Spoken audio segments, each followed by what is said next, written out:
The world's dirtiest man has died at the age of 94. A TikTok star land a role on TV playing a dead guy. And sneakers for horses are going for thousands of dollars. These are the weird stories for Tuesday on Weird AF News, the only daily weird news podcast hosted by a comedian. I'm Jonesy, and I'm glad that you've joined me for this episode. I got 3 weird stories from around the world like I usually do. Come on.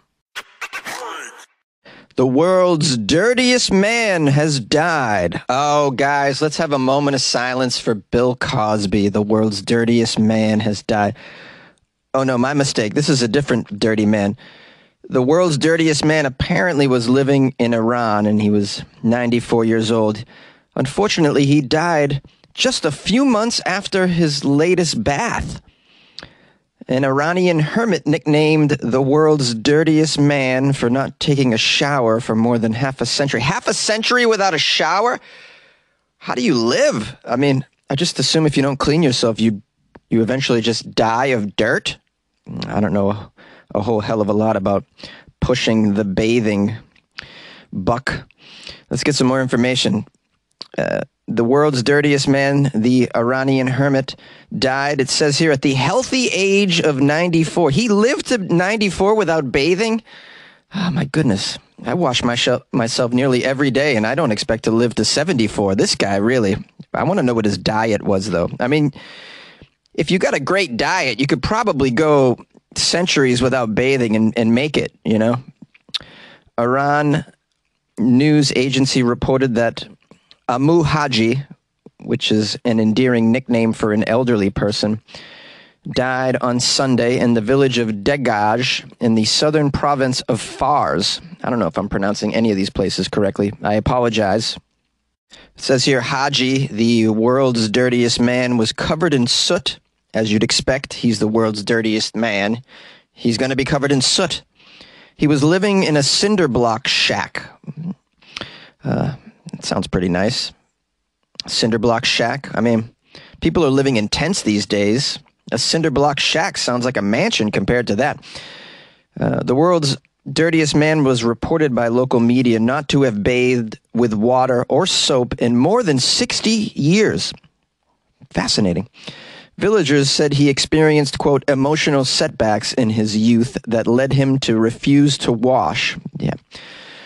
In 2014, the media reported that Haji, the world's dirtiest man, would often eat roadkill. That's how he survived. Well, now we know, guys, you can live on roadkill for decades and you don't need to bathe.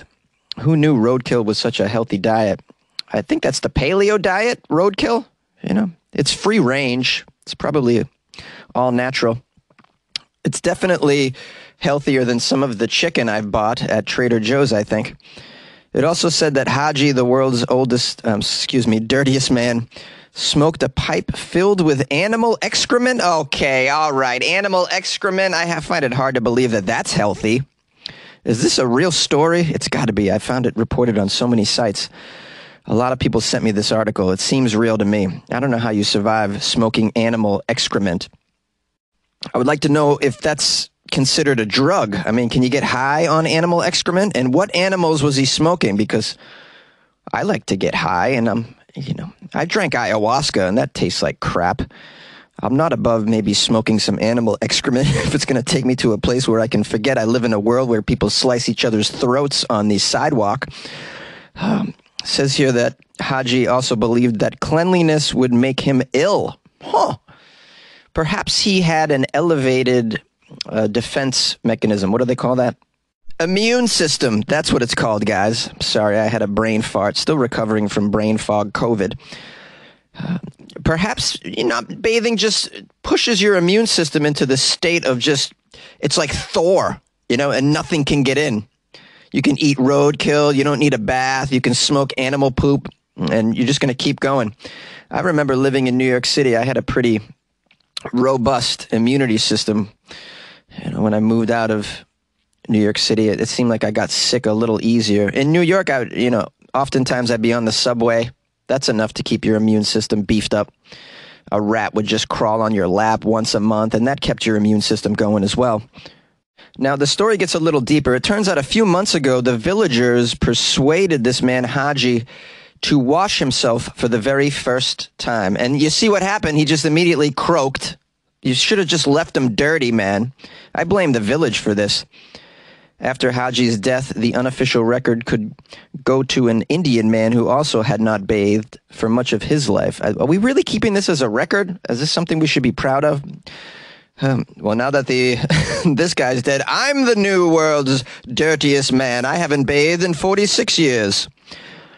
The guy in India, his name is Kailash Singh. He's from a village outside the holy city of Varanasi. He hasn't washed for more than 30 years in an attempt to help end, quote, all the problems confronting the nation. Oh, this guy's going on a shower strike is what that is. It's kind of like a hunger strike, except for with water and soap. He would reject water in favor of what he called a fire bath. Oh, that doesn't sound safe. Every evening, as villagers gathered, Kalau lights a bonfire, smokes marijuana, and stands on a leg praying to Lord Shiva. So he smokes weed around a bonfire, exactly what I do when I camp.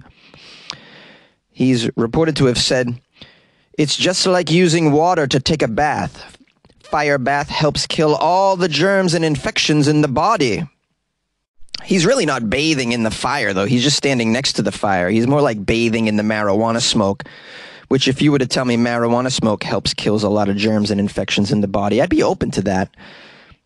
Now, if you'd like to learn more about the original star of this story, Amu Haji, who just sadly passed away because he cleaned himself after the villagers forced him to, it sounds like, there is a documentary film titled The Strange Life of Amu Haji, and it was made in 2013. That sounds like something I would totally be into because I love very weird documentaries. A TikTok star land a major role on a TV show as a dead body. From TikTok to television, Kentucky native Josh Nally has landed the role of his lifetime. CBS has confirmed that Nally will appear in an episode of CSI Vegas that airs on Thursday, November 3rd.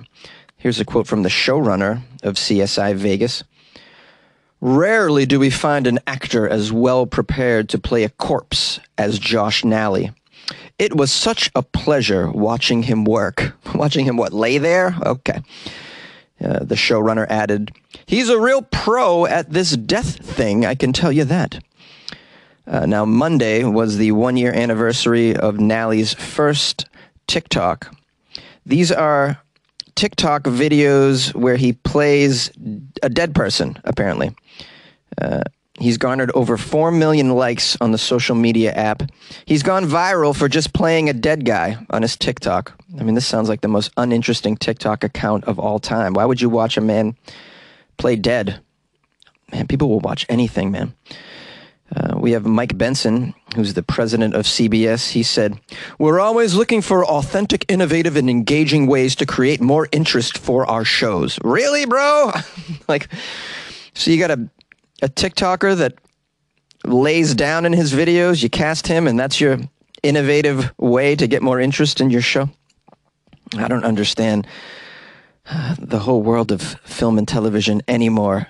You know, here I am, I'm stupid. I'm auditioning for roles. What is wrong with me? I should just create a TikTok video where I play a dead guy. You know, that's how I'll get on an original series.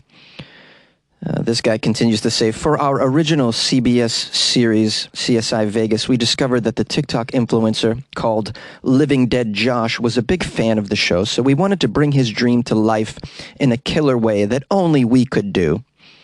Josh detailed how he received the offer from CSI Vegas. He says he got an email from CBS that said they'd seen him on TikTok and wanted to offer him the part of a dead person. At first, he didn't believe it, but then they flew him out to California. Oh, he's going to be famous playing a dead guy now. He continued, "It turned out that Mario Van Peebles was the director of that episode. So besides getting cast in this show, which he is a fan of, he got to meet Mario Van Peebles, which was really cool." He shared with the media that over the past year, he's been posting these videos of him playing a dead person in an attempt to land a role on a movie or television show. So this was calculated. This was a calculated move by a guy.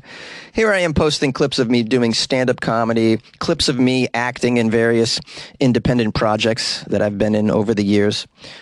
some of which I'm playing the lead, doing some good work. I post those videos. No one cares. This guy's posts videos of him playing. He's playing a dead guy. He's laying face down on people's lawns, laying on the grass in local parks, laying on the ground in various different climates and different environments, just laying on the ground. And that's talent, according to Hollywood. That's talent. Josh says, I don't like speaking on camera much, but I can lie there and act like I'm a dead person pretty easily. Having done more than 300 of these posts, I have progressed and even gotten better at being a dead person. At first, you could see me breathing, or the fake blood looked really horrible. I've gotten rid of using the blood and gotten better at holding my breath in these videos, I tell you. For his big break on set, the TikTok dead guy spent 2 hours in a makeup chair before he was then on a gurney for several takes. He said, we had to redo one of my takes because I had my phone in my pocket. I forgot to turn it off. Of course, it was just a telemarketer calling. That was kind of embarrassing. This guy doesn't even shut his phone off. He's on a network show on set. This is what happens when you cast neophytes. Rookies, man.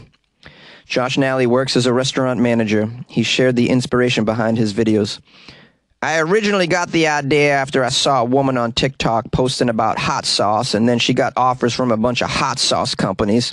I thought if I was creative enough playing a dead person, I could get the attention of a TV show or a movie company, and how about that? It worked in the end, didn't it? Well, yeah, I guess at the end of the day, you got to give this guy props. This guy's like working at a restaurant in Kentucky. He has a dream, and he put it out there, and it worked, and his dream came true. So good for you, dude. I just, as an actor myself in Hollywood, not to say that I'm jealous, but I'm just like, I work very hard and get very little work out of it. Just, what am I doing? I think I need to just start a TikTok account where I just scream for help. Help! Help! Maybe I'll be cast in a horror movie. Yeah, or just shoot a bunch of videos of me running in the woods and falling down like they always do in those horror movies. They always keep falling down even though there's nothing to trip over. They just fall for no reason. Maybe I'll get cast in a horror flick. I'm just spitballing, guys. If you have any ideas for me, just call the show, 646-450-2012. Help Jonesy get on TV, all right? You can now buy sneakers for your horse for thousands of dollars. With holiday shopping season officially underway, you can now splurge to get your horse Ruby or Chestnut a gift that they'll treasure forever. Versions of popular sneakers that actually fit on horses. This product is called Horse Kicks. It's a sneaker retailer for horses. Horse Kicks repurposes branded shoes and sneakers for horses. You can custom order a pair of horse-friendly sneakers on horsekickslex.com. I'm looking at a picture of these horse sneakers. They look ridiculous. I don't know why you would ever put these on your horse. Perhaps they're comfortable? I don't know. I don't know much about horses, horse hoofs, horseshoes, horsing around. I know a little bit about horsing around, but that's about it. These shoes are expensive, by the way. A single shoe starts at $1,200. That's for one. So if you want two, I'm doing the math here. Hold on, public school. That's $2,400 for a pair of horse sneakers. I don't even know if they're going to make your horse run faster, will they? Would these work for racehorses? My guess is no. They're very fashionable, it says here. So I guess if you want your horse to look cool, that's pretty neat. A portion of the sales will be donated to an event called Sneaker Ball Lex, which gives back to local minority organizations. That's pretty cool. It's they're giving back. These sneakers are crafted by Marcus Floyd, a Lexington, Kentucky-based shoe artist. Marcus stated on his Instagram that these are wearable art designed over a medical horse boot and covered with repurposed sneakers. So it turns out it's on top of a medical horse boot. Sounds like footwear that a horse would already wear if the horse had a medical issue. They have multiple shoes on the Instagram account. They have New Balance 650s, Yeezy Boost 350s. They got some Jordans as well. You can put some Jordans on your horse. I never thought I'd see the day. Here's a quote from Marcus. one of the craziest collaborations to date for me. It was a dope process trying to figure out what a horse sneaker should look like while, using as much from the real sneaker or shoe as I possibly could. I'm pretty satisfied with the result. Well, as you can imagine, these horse sneakers are already a hit on social media. People are bringing the jokes. Someone wrote, "Yo, these stallions about to be mad bougie now." Someone else wrote, "Imagine a horse roll up on you with better shoe game than you." The shoes are fun, though, it says. But if you don't have a wad of cash to drop on your horse for Christmas, something tells me your horse might be fine with just a bag of carrots. That's what the article says. I guess that's supposed to be a joke.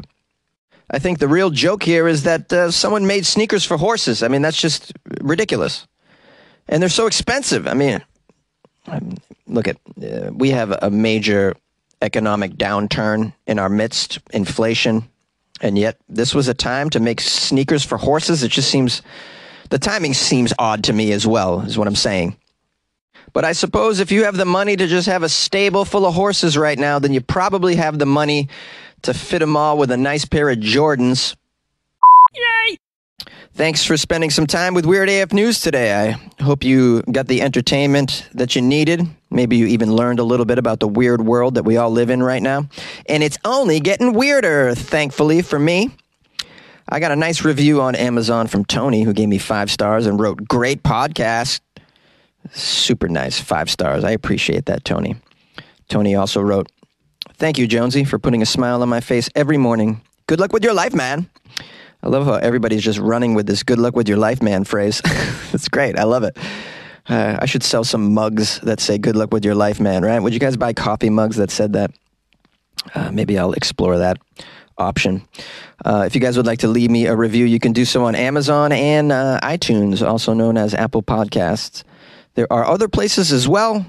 I'm not familiar with them. If you happen to leave me a review, please do a screenshot and email me, funnyjones@gmail.com, just to make sure I get it so that you get the props you deserve, because you definitely deserve a shout out if you give me a review, If you would like to support the show, please leave me a review somewhere. It would be super helpful. You could also support the show by going to weirdafnews.com, which is the official website of Weird AF News, and you can click on Buy Jonesy a Coffee, or joining the Patreon is another way to do it. I'd appreciate if you would check that out. I guess that's about it. If you'd like to call the show, the number is 646-450-2012, and you can follow me on the Instagram at funnyjones as well. You can take in the Weird AF News podcast on YouTube. If that's a place you go as well. It's just kind of a new thing I've been building up, is the YouTube. There's some video on there of me as well. I don't know what I'm doing. I'm just trying things, guys. I'm in a closet after all. You got to try shit when you're in a closet.